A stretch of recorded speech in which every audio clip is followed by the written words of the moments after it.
سلسلة لقاء مع الموجه.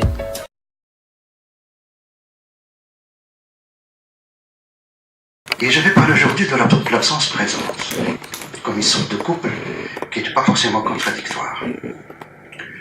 Et je dirais tout de suite que peut-être on ne vit qu'une fois, et encore. Mais on meurt plusieurs fois.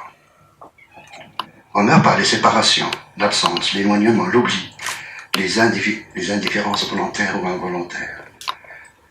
Ou en raison de cette forêt commune qui cache quelques avenants communs.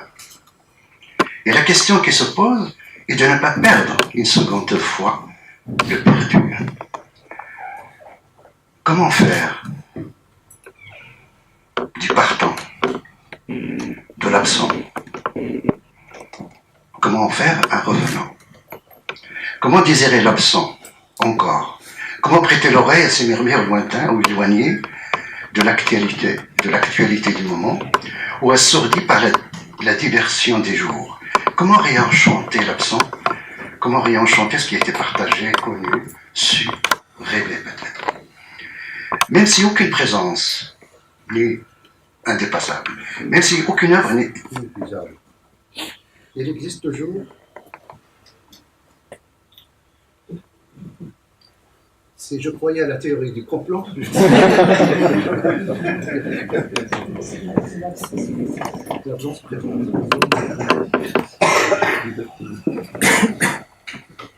c'est ça. Oui, merci. Hein. Vous êtes d'une utilité incroyable. Donc, puisqu'il y aura des incidents de ce type, ça va faire partie de ma conférence. C'est-à-dire, il y aura de temps à autre des suspensions. Voilà. Je suis en train de vous pavloviser. Et alors que c'est sérieux ce que j'ai envie de dire, mais comment ça fait rire. Alors comment réenchanter ce qui a été partagé, connu, su, rêvé? Alors, en réalité, aucune œuvre n'est inépuisable, mais il existe toujours ce désir de rémanence. Ce renouvellement du regard, de la relation, de la valeur et du sens du legs, c'est-à-dire ce que nous faisons de ce dont nous héritons, ce que nous faisons des absents, prestigieux ou pas, icônes ou anonymes. Justement, ce renouvellement du regard, comme aujourd'hui avec Ratibi, est l'occasion d'une ouverture, d'une possible résurrection. Voilà peut-être, peut-on dire ou espérer, l'occasion de le relire et de retrouver la mémoire des anciennes lectures. Voilà pourquoi, peut-être, une nouvelle vie peut, pour lui, est possible, une autre inspiration. Cela suppose en même temps le retour à quelque chose qui s'est éloigné, qui s'est historisé, parce qu'il y a peut-être la persistance d'une valeur. Je vais en parler tout à l'heure. Je vais être un peu lent, mais j'ai envie de vous accabler un peu.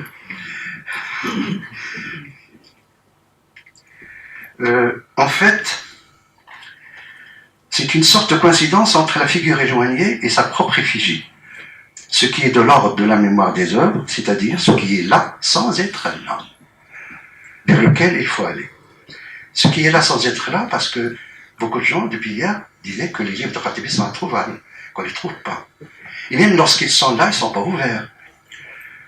Pourquoi? Parce que l'œuvre disparaît pour deux raisons. Il n'est pas là physiquement, mais il n'est pas là dans sa spiritualité silencieuse et autres. Mais ceci est vital pour Ratibi, car on ignore en ce moment, j'ignore en tout cas moi-même, j'espère que mon ignorance est partagée, on ignore ces nouveaux lecteurs, savants ou non. On ignore les formes actuelles de sa réception, la circulation des œuvres, les rencontres fortuites, ou les amours conditionnels ou inconditionnels qu'elle provoque peut-être encore. Au-delà des navrants clichés dont on affuble, caractérise son œuvre pour la pétrifier, la statifier, l'orienter chaque fois vers ce qu'elle dit et non pas vers son impensée. Alors qu'en réalité, elle est l'une des plus inventives, intenses ou sinueuses dans l'histoire littéraire nord-africaine transnationale. Alors que l'acuité est évidente, même si chaque lecteur que j'étais, que je redeviens de temps à autre, a le droit d'être sincère avec l'œuvre. Mais parfois, il y a des choses qui viennent qu'on retrouve en dehors de la Libye académique, qu'on retrouve comme certains passages, certains saillies de sa pensée, certaines forces de frappe, soit rhétoriques, soit élocutoires. Il faut donc nous réveiller peut-être de cet oubli, de ce risque d'une autre mort qui guette les œuvres un peu difficiles, les auteurs singuliers qui ne font le chou gras que des chercheurs, par le retour à satiété, jusqu'à plus soif des mêmes questions, le bilinguisme, même l'aimance. Je commence à en avoir marre de l'aimance, mais bon, et elle est belle, mais il faut la protéger peut-être un peu, ne pas la laisser galvauder par nous-mêmes. Hein. Il faut peut-être rappeler les lieux de pertinence féconds et réels où vie et pensée se rejoignent, se questionnent dans l'exigence littéraire, dans le tremblement de la langue. Faisant de Khatibi un arpenteur des formes et des genres, un styliste, loin des avatars du consensus littéraire. Sur le plan affectif, la disparition de Khatibi est une histoire étrange pour moi, et ce n'est que bien plus tard que certaines choses à propos de ce deuil, que certaines choses peuvent être dites, en tout cas prendre la couleur de notre regard, la nuance de notre mémoire, l'intelligence de notre sensibilité. Parce qu'on ne sait jamais à quel moment les êtres proches disparaissent. Comment le timbre sombre enveloppe leur voix. À quel moment l'abstraction rejoint l'effrayante limite des possibilités humaines. Les limites de notre compréhension de ce qui arrive, de ce qui est attendu sans être attendu, de ce qui transforme les liens en lignes brisées. Aussi loin que je remonte dans mon histoire de lecteur de Khatibi, dans les replis personnels de mon histoire, je crois avoir su ou senti une proximité ontologique difficile et progressive. Ce n'est pas le lieu de raconter cette histoire dans sa factualité, ses contingences, ses accidents heureux, dès l'adolescence. Le premier texte de Khatibi que j'ai lu, c'est le 8 de classe à Taoïs, par hasard heureux, j'avais 15 ans, 16 ans. J'aurais aimé vivre mon adolescence, mais Khatibi m'a déjà marqué comme une bête de langage.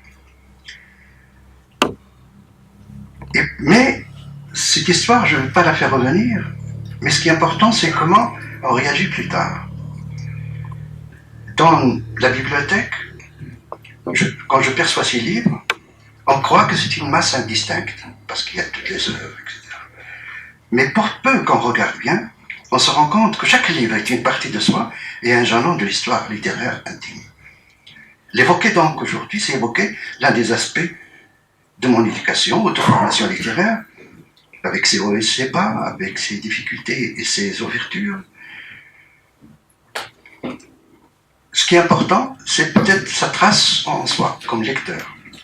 Alors, faire revenir Khatibi. Revenir à qui? Comment revenir à lui? Et pourquoi? Oui, sa valeur littéraire, ou de penseur. Comment agir et répondre avec sincérité de lecteur, et non avec la complicité inconditionnelle du chercheur.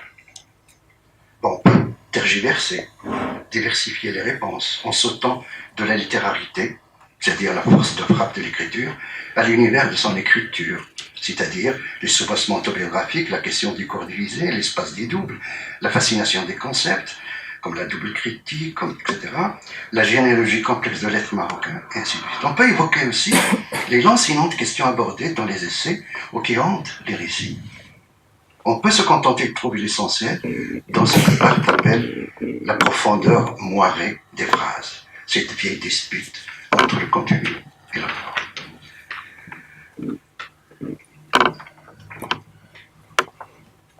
Mais ce qui est important,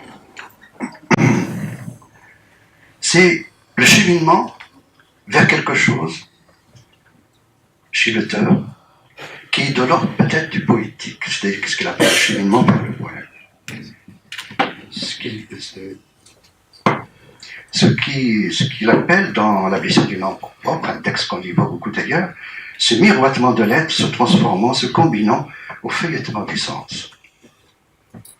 Parce que Papa Khatibi est pour moi un grand écrivain quand il parle d'écriture, quand il est dans la réflexion, comme dans Vœux de silence, comme dans beaucoup de choses, comme dans la figure de l'étranger, et ainsi de suite. C'est là où apparaît toute son obsession de son monde, de ses rapports, non plus avec les genres littéraires, mais avec une conscience aiguë de la littérature même.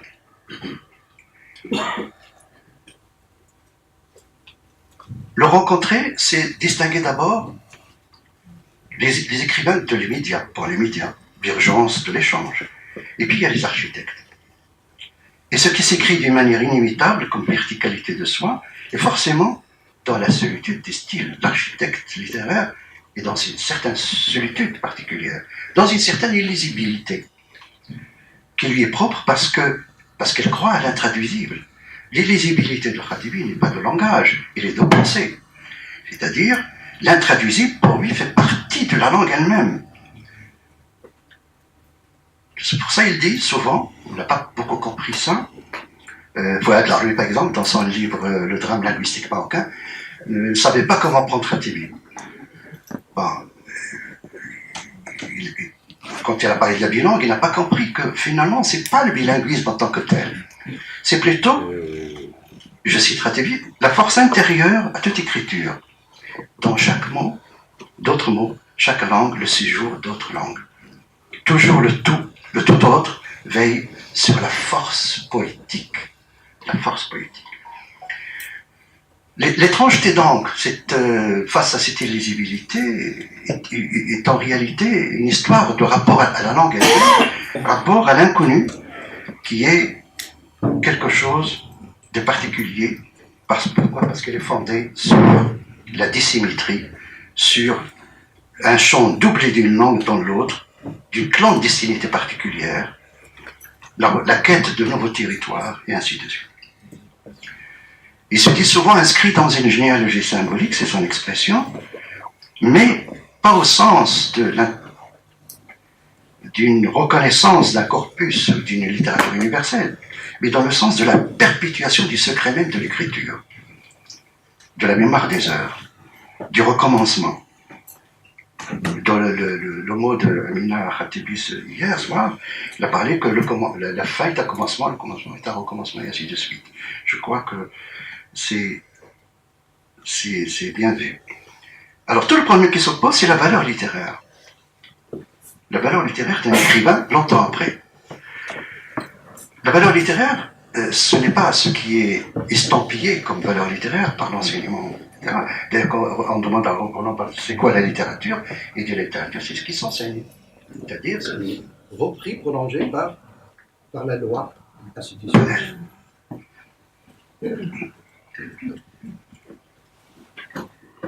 Mais la valeur littéraire, c'est ce qui excède le connu, l'attendu, l'éprouve, le désoriente, le réinvente autrement. Et dans ce sens, Khatibi est souvent dans deux choses.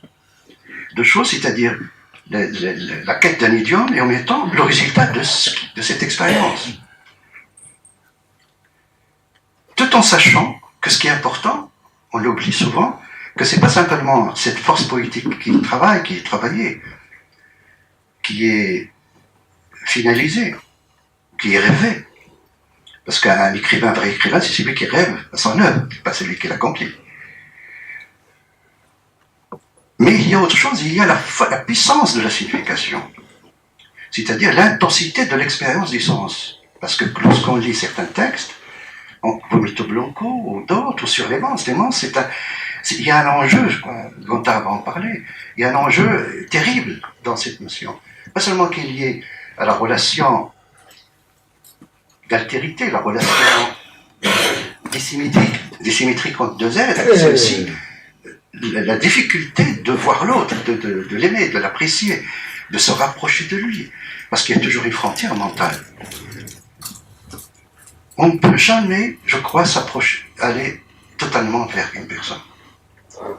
Il y a des gens qui ont inventé le mariage, Mais finalement, ça sert à rien parce que c'est là où les choses disparaissent. Bon. Où l'autre disparaît.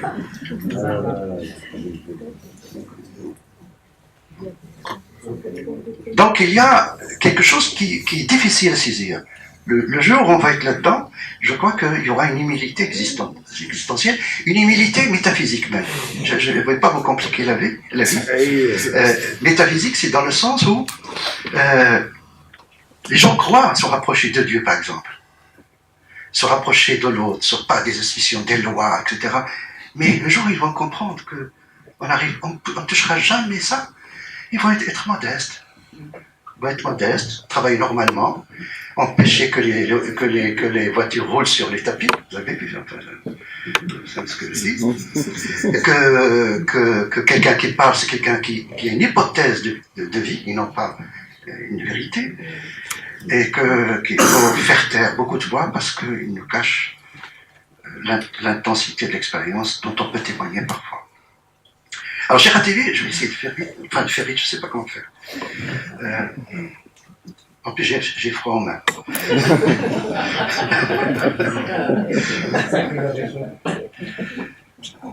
J'ai dit les mains, j'ai pas dit le doigt. Il n'a pas osé. Donc, j'ai raté vite, il y a une convergence entre l'éthique et l'historique, entre le subjectif et un certain paradigme de la société marocaine au transnational. Tout à l'heure, je vais parler de ça, pourquoi sa réception est difficile. C'est parce que, non pas parce qu'elle est difficile, mais parce qu'elle est à la limite de quelque chose qui n'est pas de l'ordre de l'expérience impossible, comme Artaud, comme Kheltin, certains textes prévus. Non, il est dans une clarté, une transparence extraordinaire, à mon avis, mais seulement, il touche à des choses qui n'entrent pas dans la conscience du lecteur marocain, qui ne peut pas, parce que nous sommes, nous, obsédés par l'identité. Hein. Amazigh, arabe, musulman, ça, Chakil. On est obsédé par l'accomplissement de soi dans quelque chose qui ne peut pas s'accomplir. Ratibi le dit, les gens sont gênés, sont terriblement gênés. Bref, c'est parce qu'il y a ça que c'est compliqué. L'éthique, l'historique, le subjectif, et en même temps, ce regard sur la société.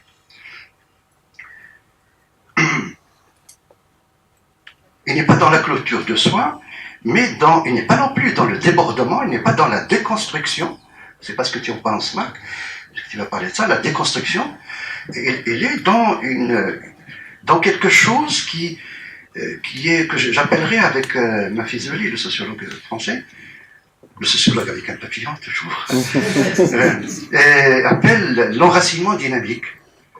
Par exemple, sur tout ce qu'il écrit, la blessure du nom propre, pour moi, c'est un grand poème sur la tradition. Là, c'est de la recherche. Jean Molineau dit que c'est du bricolage, mais bon, Jean Molineau, c'est un homme très dur avec la poésie, donc même s'il vous a formé, etc., mais il n'a pas aimé ce texte de Khatemi. Et qu'il y a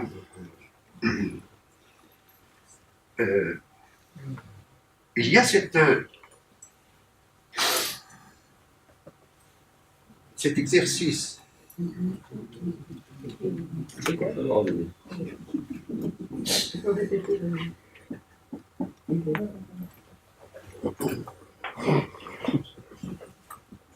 et non, il y a un problème là. Bah, ça revient.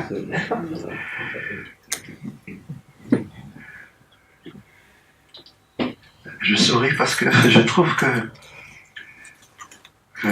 c'est bien qu'il y ait ça. C'est-à-dire qu'il y a un exercice d'altérité qui est poussé par le fait qu'il n'y a pas cette clôture culturaliste.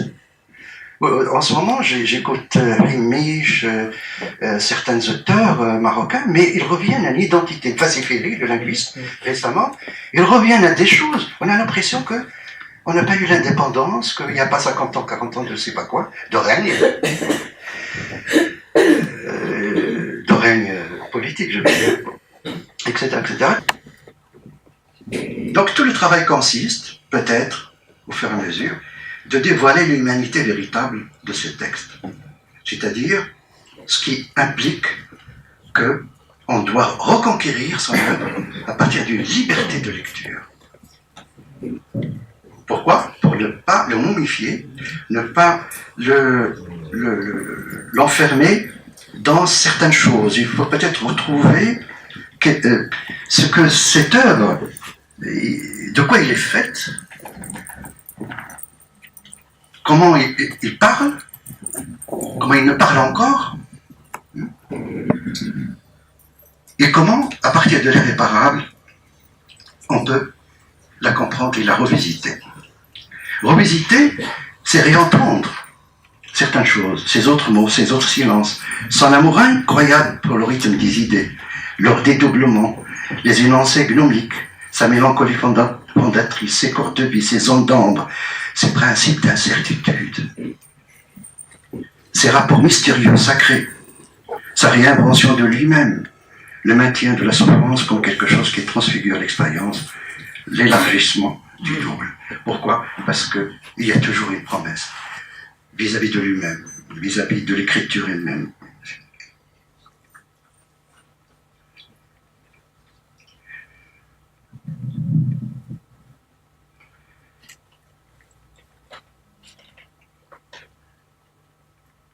Donc il y a une sorte d'allégorie de l'écriture, de l'écrivain, mais il n'y a pas de mantique, comme on dit, mantique verbale, quelque chose qui peut se donner, qui peut être révélé. Il y a tout simplement une façon de rêver son rêve, à lui aussi, d'une autre.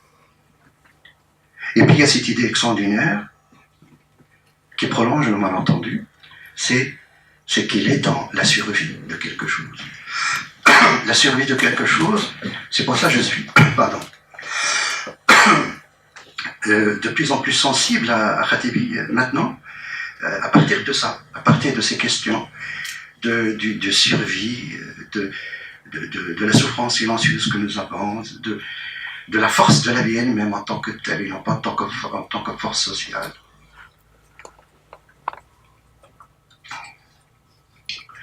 D'où souvent, dans ce travail, il y a une certaine séduction, une écriture seuil, c'est-à-dire une non-fixation des gens qui ne se déploient pas ici comme de grandes étoffes, mais comme du tremblé, du sacré de l'écrit, de la communion de l'écriture avec la pensée qui l'accompagne, la fente, la rêve, pour relancer chaque fois la promesse littéraire.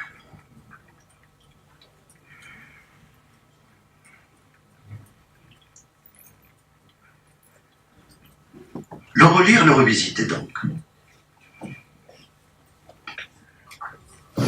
Il faut le faire en pensant par exemple à Italo Calvino dans un texte magnifique qui s'appelle « Qu'est-ce qu'un classique ?»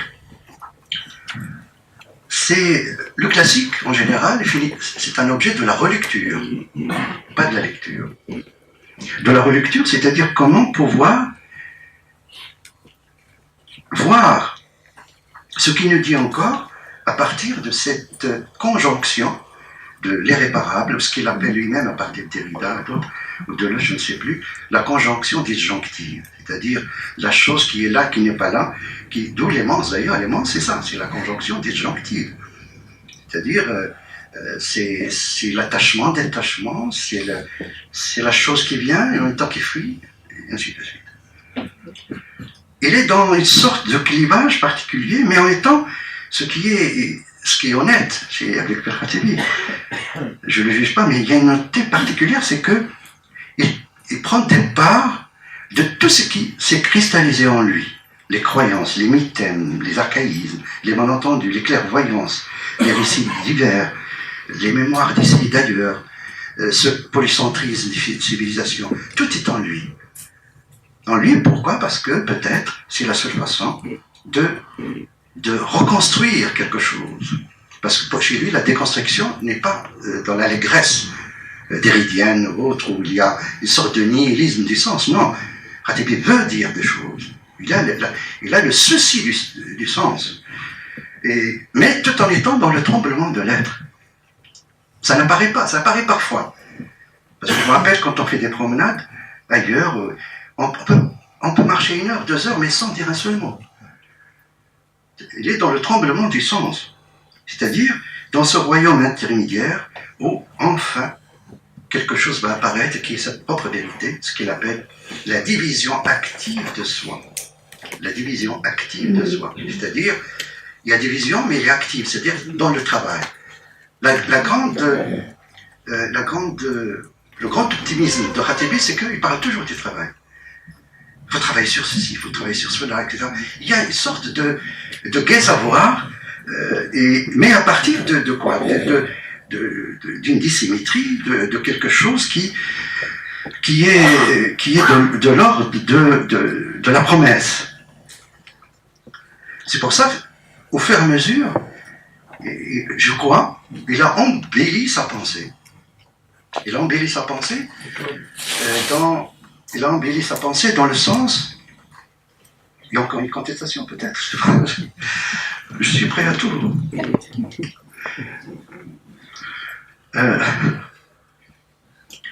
Et il a embelli sa pensée dans le sens où il a pris des pas. C'est un parcours quand même difficile, terrible. À partir de la mémoire tatouée sur la skise, qu'elle appelait la skise, il y a l'irréparable, il va vers sa propre société, il est à l'écoute, et ainsi de suite. Il construit l'aimance, l'idée de l'aimance, qui répare quelque chose, et à partir de ça, de l'aimance, il va vers la fluidité, l'identité fluide, et l'idée de l'inter, la reliance. Et c'est là où je trouve que il a embelli sa pensée, et en même temps,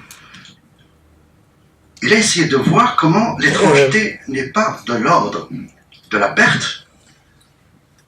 C'est pas l'autre, l'étrangeté, c'est soi-même déjà, dans l'expérience humaine. C'est pour ça, quand il fait l'éloge de l'exode, il dit, nous sommes tous des exodes. Il n'y a pas ces galères uniquement, il n'y a pas ceci ou cela. Il faut dire, je le cite, il faut dire de suite que nous sommes tous des exodes, bien que nous négligions souvent la part inconnue de notre humanité. Comme tout à chacun, l'artiste et son propre exotisme, son corps aussi. Que cherche-t-il à découvrir, loin des terroirs, des civilisations qui lui sont familiers, sinon, en s'oubliant, devenir un autre que lui-même. Ça, c'est magnifique. Accompagné de ses doubles et de ses multiples. Mon nom est légion. Il y a du monde. Là où il se révèle en son destin, où il se mesure à sa quête du fini et de l'infini, lui, l'être, j'adore cette phrase, l'être de la mélancolie, le testamentaire des restes et des restants. Ébloui par la vie, hypnotisé par les ravages de la lumière. Ça, c'est magnifique. C'est-à-dire, il y a quelque chose qui n'a pas été compris, c'est le fait que plus il avance, plus l'irréparable devient la source de sa différence. Mais une différence qui ne se dit plus comme différence. C'est ça qu'on dit, mais ressemblance. La preuve, il utilise, à la fin de sa vie, plusieurs textes utilisent le terme humanité. L'idée de l'humanité, l'appartenance à l'humanité, non pas l'appartenance à la différence. Mais en même temps,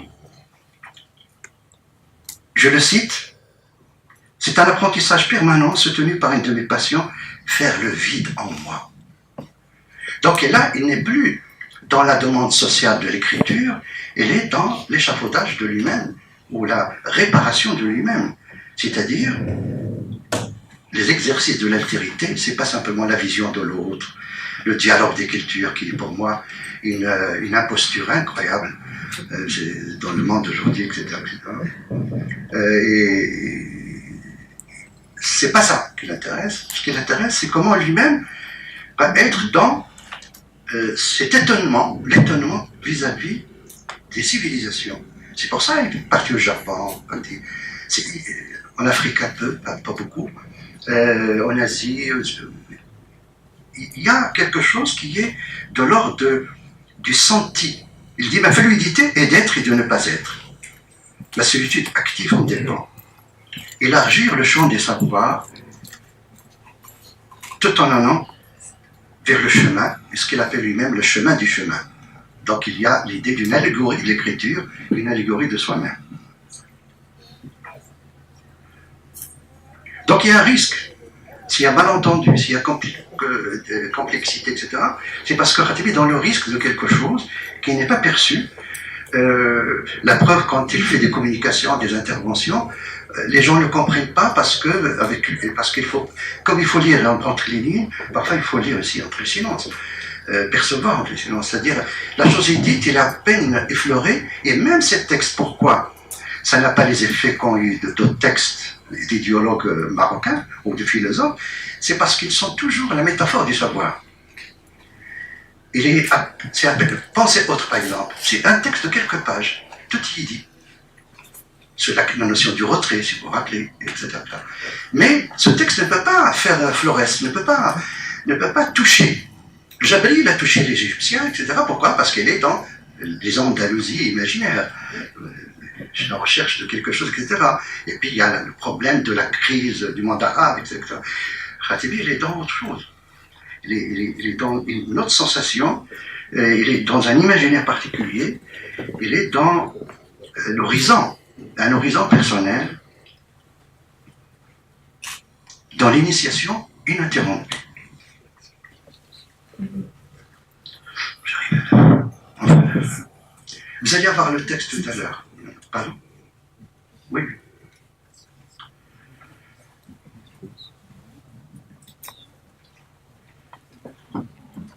L'enjeu, on le devine, n'est pas simplement d'être dans l'idiome de sa propre littérature.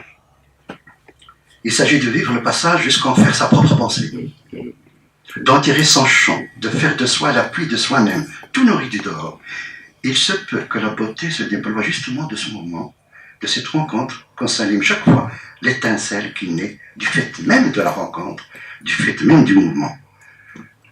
Telle, sans doute, est la raison poétique de Khatibi, et la raison qui fait retentir son écriture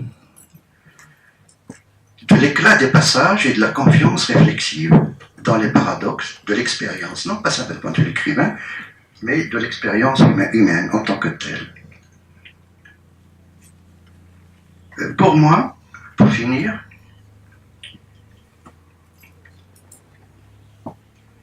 Khatibi a compris cela et en a fait son histoire, à la fois comme objet, comme sujet. Parce que l'idée de l'ouverture n'est pas simplement historique, parce que le Maroc est frappé, comme beaucoup de pays arabes, autres ou africains, frappé par les blessures de l'histoire. Et lorsqu'on parle d'ouverture, on parle souvent d'ouverture politique. Avec Khatibi, c'est l'ouverture politique, c'est-à-dire la possibilité de vivre la chair de sa pensée, sa création, de faire de la conjonction disjonctive quelque chose qui peut être vivable, de faire de la blessure, non pas un objet de ressentiment, comme c'est le cas aujourd'hui, dans toutes ces ruines qui nous entourent, que ce soit l'Algérie, que ce soit les lieux. C'est pas la peine de nommer les lieux parce que c'est déjà assez tragique comme ça. C'est que il y a le fait que la conjonction disjonctive permet de dire qu'il y a, je reprends le terme, l'irréparable, la blessure historique, non pas comme objet de ressentiment, mais comme objet ou comme expérience qui nous a donné la possibilité d'une reconstruction de soi-même. Mais dans l'inquiétude, dans un désir de vide, comme chez l'écrivain. Voici comment il s'identifie lui-même. À travers mes signes d'appartenance, j'ai suivi le chemin d'un résistant pacifique, inquiet, toujours inquiet, poussé devant lui par les incertitudes, par de merveilleuses contingences de la vie, aussi ordinaires que rarement extraordinaires. Un être mélancolique qui rêve de réincarnation, qui ne peut pas ruiner sa vie, ni celle d'autrui, ni ruiner sa vie, ni celle d'autrui. Alors qu'aujourd'hui, nous sommes de plus en plus, même en Occident, par rapport à la montée du populisme, d'un discours négatif sur le désir d'une retraditionnalisation de l'Europe. Il y a quelque chose d'assez étonnant dans ce sens-là. Il y a ruiner soi-même, ruiner l'autre, et quelque chose qui est, comment dirais-je, qui fait qu'il y a répétition des désastres. comme dit Marx, l'histoire se répète, mais de façon comique, un truc comme ça, je me rappelle. Alors, je peux dire, je finis, j'arrête. Je crois qu'à propos de Khatibi, il faut dire ce qu'on avait dit d'André Gide. C'est un contemporain capital. Capital, parce qu'il faut, quand on relit Gide maintenant, il y a des trucs extraordinaires, mais bon. Pourquoi Khatibi est un contemporain capital? C'est parce que, justement, il possède certaines qualités essentielles, centrales, dans le travail, entre poésie et pensée, entre le concept et l'affect, entre le regard et l'inquiétude du guetteur, entre le sens et l'absence de sens, entre la présence et l'absence. D'ailleurs, lui-même, quand il est allé vers l'idée de l'aimance, c'est seulement plus tard qu'il a compris les enjeux de sa propre pensée. Dans les débats, dans les discussions, dans ses méditations personnelles et ainsi de suite. On a eu des moments très agréables dans les discussions, mais des discussions brèves, mais qui sont fondamentales. Dommage, on n'a pas fini les entretiens, parce que j'avais préparé beaucoup de questions sur des choses précises, même s'il est d'une discrétion sur lui, parce que je voulais faire parler des femmes, des amours, il n'a pas voulu. Et il n'a pas voulu, mais j'ai pas voulu faire ça pour des raisons anecdotiques, non. Pour voir un peu par quoi il traversait, comment lui-même se voit, se parle, comment. Et puis sur autre chose, sur les grandes questions. Par exemple, sur la double critique, je lui pose la question, il me dit, ça l'intéresse presque plus. Pourquoi? Parce que la chose est là, il est derrière lui. L'aimant, c'est la même chose. L'aimant, est allé vers la chose, vers la nomination des choses à partir de l'aimance, mais il n'a compris l'enjeu de ce qu'il fait lui-même que plus tard, à force de voir qu'il a touché des choses, ou ce qu'il appelle les vérités dangereuses. Pardon. Donc il y a un secret, c'est une littérature secrète, même si il y a des textes, Vito Blanco, la blessure du nom propre, la Martha Proust, le livre du sang, etc. Il y a un ensemble de textes qui sont connus, qui sont là, mais il y a un secret de cette littérature. Le livre du sang, par exemple, c'est un livre étonnant, difficile à lire, sauf si on a décidé de le lire comme texte poétique.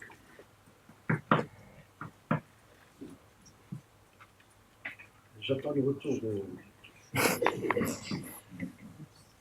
Voilà. Et lui-même, il dit dans un entretien, en relisant le livre du sang, lui-même, il dit, j'ai rien compris. Il a dit comment il a pu écrire ce texte, comment? Mais comment il a pu écrire? Parce que c'est un texte extrême. Et il le dit, il est dans quelque chose d'étonnant, mais le savoir universitaire ne l'a pas forcément aidé. Il y a les rencontres intellectuelles, oui. Derrida, ses amis, peintres, etc., les artistes, il y avait des choses. Il y avait des choses importantes. Mais ce qui est important, pour finir sur une petite note différente, parce que la joie est rare, il y a une proximité de la vie et de l'œuvre. Une proximité précieuse, impérieuse. Pourquoi? Parce que j'ai l'impression, il le dit dès le début de la Martha Twin, comment il est fait pour faire quelque chose. Il n'utilise pas le mot œuvre, parce que, comme on sait, il est de grande modestie, et puis il n'est pas dans cette folie de la représentation de soi. Je finis, je sais que tu es inquiet. Cette proximité de l'œuvre et de la vie, très importante, parce que il a fallu cette vie pour faire ce travail, il a fallu ce travail pour construire un regard sur le monde et sur lui-même. C'était hier, mais désormais c'est aujourd'hui. Et c'est encore aujourd'hui, dans l'éclat de sa présence réincarnée dans la mémoire de l'œuvre, dans l'espace donné au lecteur, pour retrouver, on l'espère, l'écrivain au-delà des silences, mais à travers l'élégance et l'éloquence de son absence, au plus intime de nous-mêmes. Donc la seule promesse qu'on peut avoir, c'est peut-être de le lire à partir de cette promesse qu'il s'est donnée à lui-même et de rêver son rêve, d'en faire un simple écrivain classique. Merci. Tu as mis en scène une figure essentielle qui est la figure de l'absence, avec toute la charge affective, bien sûr, qu'il y a dans cette notion, qui est liée, bien sûr, au travail du deuil. Mais, ceci dit, chez Rativi, l'expérience du deuil, elle est à la fois singulière et incomplète, hein, puisque sa parole est toujours vivante à travers son œuvre. La preuve, c'est qu'aujourd'hui, nous sommes ici tous rassemblés autour de lui, en quelque sorte. Et je me suis posé à ce propos une autre question, qui est justement à propos du constructivisme dont je parlerai ce soir. Hein, est-ce que le but ultime, justement, de l'activité des constructivistes, ce n'est pas précisément l'absence? Est-ce que l'activité des constructivistes poussée à l'extrême ne débouche pas précisément sur le silence et sur l'absence qui deviendra alors une espèce d'au-delà du sens, qui montre à la fois, disons, des limites de l'expérience des constructivistes, et puis qui en fait également son intérêt.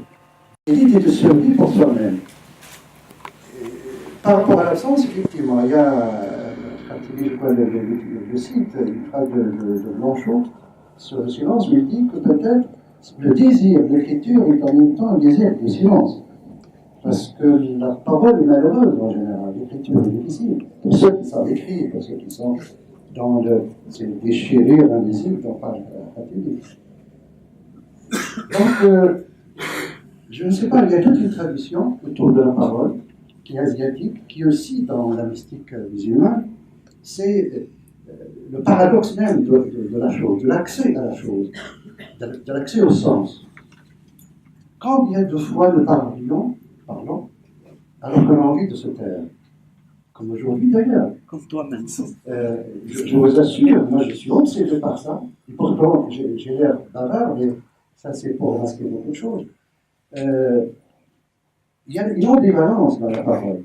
On regrette. D'ailleurs, je crois que c'est dans la Martatouris, si mes souvenirs sont bons, où au Rativi dit le narrateur en dit qu'il ne soit pardonné, c'est après qu'il ne soit pardonné de toutes ces paroles, etc. C'était chez Blaise Pascal sur la difficulté de dire des choses alors qu'on aurait aimé ne pas les dire. Mais ils ne sont condamnés à quelque chose qui est de l'ordre de l'expression, parce que la meilleure façon de vivre le silence, c'est peut-être d'en parler ou de l'intégrer dans le. Donc l'absence, il est là, parce qu'il y a la faute du réel, la disparition du réel. Hein. Mallarmé, par exemple, puisque tu as cité Mallarmé, je dis fleur, point de bouquet. Je dis fleur, point de bouquet. La chose disparaît. Ça rejoint tout le travail du rapport, du rapprochement, de la recherche, de la quête pour atteindre quelque chose qu'on n'atteint pas. Donc ça, moi, j'aime beaucoup ça, parce que c'est ce que je vis. Par rapport au deuil, c'est